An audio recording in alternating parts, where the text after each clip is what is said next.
Hi, Dave and Dennis here again, and we're in our series of asking a few questions to Dennis about the book that he's written, and I'm going to jump right into it, Dennis. And the first question I have for you today is this one. You speak of the Christian church connecting in the last days, and you alluded to that a little bit, gathering the last time we met. But why is this so important, and how can you describe what it would look like and how it would operate in reality? Well, this is like the central theme in my books. God in the Old Testament always has the smaller army, Israel, and they would take these huge armies. He didn't want them numbering their troops, so they put their confidence in the number of troops or the number of people they have, and God would always show Himself powerful.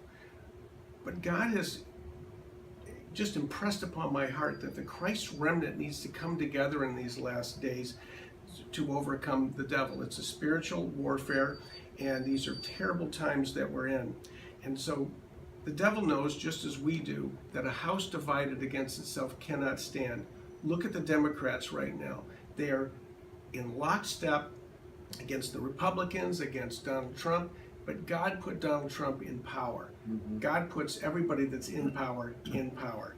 And so right now, what are they doing? They are lying. They got the media lying. The Democrats are lying about the Republicans, about Trump. And who's the father of lies? It's Satan. And now you look at the rioting and the violence and the lawlessness.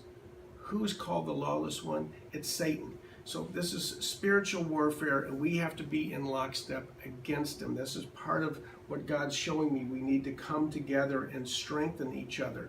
And, you know, I think one of the things that's important is that Sundays are probably the most segregated day of the week. So you have the evangelicals over there, the charismatics go over here, the Pentecostals go here, the blacks go here, the whites go here. We need to come together as one. In 1 Corinthians 12, it shows that there are many gifts, but one Spirit. And we need to come together and share these spirits, share these gifts that we all have. Can you imagine a church? How powerful would it be when all of the gifts, fruits, and talents that God's given us, we combine and use for the glory of God? This is what I'm talking about in the last days. So basically, what you're writing about then is sort of making this effort where different churches and different Christian groups actually get together for the common goal to stand up for this last days and to present God's will and His purpose and His plan in our life. And it's sort of a wake-up call to Christians. Well, it's like it's exactly right. Well, it's a big chess game, and Satan is lining up all his minions to come against the good people, and so he wants to kill, rob, and destroy. Well, basically, if you look at it, it's God creates and Satan destroys. It's that simple. But now that we see the chessboard and we see the objectives, you know, we have to come together one in the power of the Holy Spirit and come against these. You know, I mean, how much could we learn from our brothers? How much could we grow? And you talk about iron sharpens iron and all that.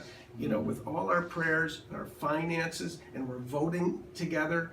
I mean, this is a Last election was proof of that. That was God. That was astounding. Yes, it was. But we would be a force to be reckoned with, and Satan could not prevail against a praying church and a united church. And this is the thing that I'm trying to talk about in my books. Great. Well, thank you again, Dennis. I appreciate this insight into your book. Thank you, Dave. And I'm looking forward to our